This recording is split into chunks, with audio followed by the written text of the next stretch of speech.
Saya percaya, di saat damai, seorang ilmuwan melayani dunia. Namun, di saat perang, seorang ilmuwan melayani negaranya. Itulah perkataan yang paling terkenal dari Fritz Haber.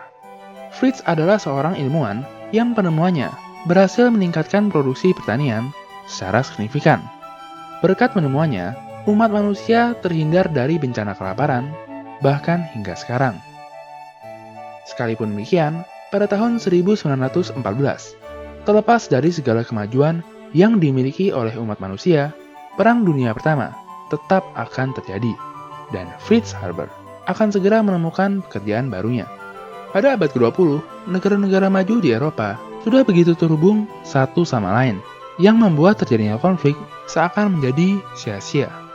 Namun, seperti yang sudah kami jelaskan dalam konten Inggris Sang Penguasa Lautan, Inggris yang sudah lama menyandang gelar sebagai negara adidaya, mulai terusik oleh kawan lamanya. Bagaikan Uni Soviet dan Amerika dalam Perang Dingin, atau Amerika dan Tiongkok pada saat ini, Inggris dan Jerman yang dulu pernah sangat mesra, perlahan berubah menjadi rival. Baik Inggris maupun Jerman pada dasarnya memiliki banyak kemiripan. Keduanya sama-sama maju dalam berbagai bidang, seperti pengetahuan, teknologi, dan kapasitas industri. Sekalipun memiliki banyak kemiripan, pada dasarnya Inggris tetap melampaui Jerman. Terlebih dalam hal akses sumber daya yang ia peroleh dari wilayah kekaisarannya, suatu kemewahan yang tidak dimiliki oleh Jerman. Dalam berbagai peperangan, Inggris yang berkuasa atas lautan seakan memegang kunci. Siapapun yang berani melawannya harus siap menghadapi blokade lautnya yang memutuskan akses sumber daya dan ekonomi dari negara-negara yang menjadi lawannya. Sebelum Perang Dunia Pertama, sekitar 38% dari total kebutuhan pangan, dalam hal ini gandum, yang dikonsumsi oleh Jerman, dipenuhi dengan cara impor. Demikian juga untuk sektor pertanian, di mana kebutuhan akan pupuk nitrogen sebagian besar masih bergantung pada bed guano dari Chili. Ketika Perang Dunia Pertama terjadi, Jerman harus menghadapi embargo laut dari Royal Navy Inggris. Embargo tersebut memutuskan akses sumber daya yang sangat dibutuhkan oleh Jerman untuk memenuhi kebutuhan pangan dan industrinya. Inggris sudah membayangkan bahwa Jerman akan segera mengalami krisis pangan dan bahan baku industri. Kemudian, Jerman akan menyerah.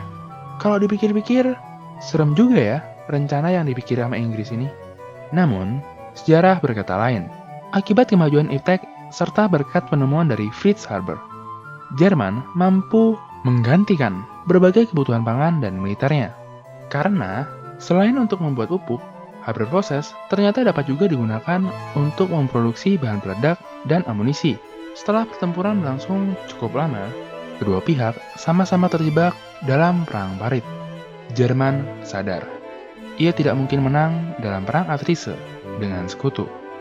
Terobosan jelas diperlukan agar Jerman dapat memenangkan perang ini. Namun, bagaimana mencapainya? Bagi Jerman, tentu saja dengan berbagai kemajuan ilmu pengetahuannya. Oleh karenanya, Jerman mempekerjakan Fritz sebagai kepala bidang kimia di Kementerian Perangnya. Fritz dan kelompoknya mendapat tugas baru, yaitu memanfaatkan kemajuan ilmu pengetahuan sebagai senjata untuk mengalahkan musuh-musuh Jerman. Mirip seperti Einstein dalam Perang Dunia Kedua. Sebagai seorang ilmuwan sekaligus patriot, Fritz percaya kematian adalah kematian, tidak peduli apa yang menyebabkannya dan bagaimana prosesnya. Ia percaya penggunaan senjata kimia berpotensi untuk mempersingkat jalannya peperangan, sekaligus membuat Jerman mampu mencapai kemenangan. Baginya, perang yang lebih singkat sama artinya dengan menyelamatkan lebih banyak orang yang tidak sempat bergabung dalam perang ini.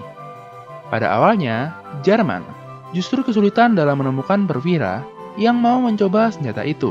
Sebagian dari mereka merasa gas beracun sebagai senjata yang tidak ksatria. Sebagian lainnya bahkan meragukan kemampuan dari senjata baru ini.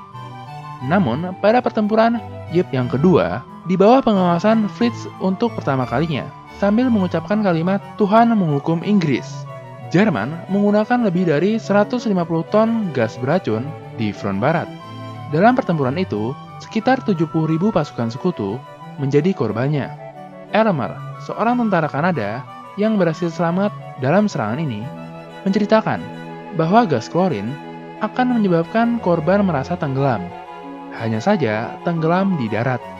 Korban yang selamat setidaknya akan mengalami gangguan kesehatan, sehingga tidak layak bertempur dan harus diistirahatkan di rumah sakit. Pada tanggal 2 Mei, Fritz kembali ke rumahnya untuk merayakan pencapaian atas penemuannya itu. Keesokan harinya, ia akan segera pergi ke front timur untuk mengawasi serangan gas beracun lainnya. Istrinya, Clara, yang juga seorang ilmuwan jenius, terus berusaha untuk mencegah suaminya dalam memanfaatkan kejeniusannya untuk membunuh dan melukai orang lain. Ketika Fritz tetap pada pendiriannya, ia memutuskan untuk mengakhiri hidupnya dengan menembak dirinya sendiri menggunakan pistol yang dimiliki oleh suaminya. Kematian istrinya tidak merubah pendiriannya. Fritz tetap pergi ke front timur untuk mengawasi serangan gas beracun lainnya. Di kemudian hari, ia bahkan mengembangkan gas beracun yang lebih berbahaya dari sebelumnya. Namun, terlepas dari semua usahanya, Jerman tetap kalah dalam Perang Dunia Pertama. Kekalahan ini sangat memukul Fritz. Ia bahkan menyatakan akan membayar ganti rugi perang dari Jerman. Kalau dipikir, memang rada-rada sih, tapi ya, begitulah sejarah. Jika sebelumnya, Fritz berhasil membuat pupuk sintetis dari nitrogen yang terkandung di udara, kali ini ia ingin menggunakan ilmu kimia untuk membuat hal lainnya lagi, yaitu mengambil cadangan emas yang terkandung di laut untuk membayar seluruh ganti rugi perang dari Jerman. Namun, sepertinya mukjizat yang dimiliki oleh Fritz sudah habis terpakai. Penelitiannya pun berakhir dengan kegagalan. Kebangkitan Hitler dan Partai Nazi di Jerman membuat kehidupan Fritz semakin sulit. Sekalipun ia adalah seorang ilmuwan yang sangat berjasa dan mencintai Jerman, di mata Nazi, ia tetap adalah seorang Yahudi. Terdesak oleh situasi yang ada, Fritz terpaksa pindah dari Jerman dan pada akhirnya tinggal di Inggris. Di sana, ia bertemu dengan Chaim Weizmann, ilmuwan Yahudi terkemuka sekaligus rivalnya dalam Perang Dunia Pertama. Berbeda dengan Fritz, Weizmann merupakan seorang pemimpin Zionis yang kelak akan menjadi presiden pertama dari negara Israel. Weizmann yang melihat situasi Inggris semakin tidak kondusif bagi Fritz, si patriot Jerman, kemudian menawarkan posisi sebagai kepala dari Institut Saint Daniel Schiff kepada Fritz Haber.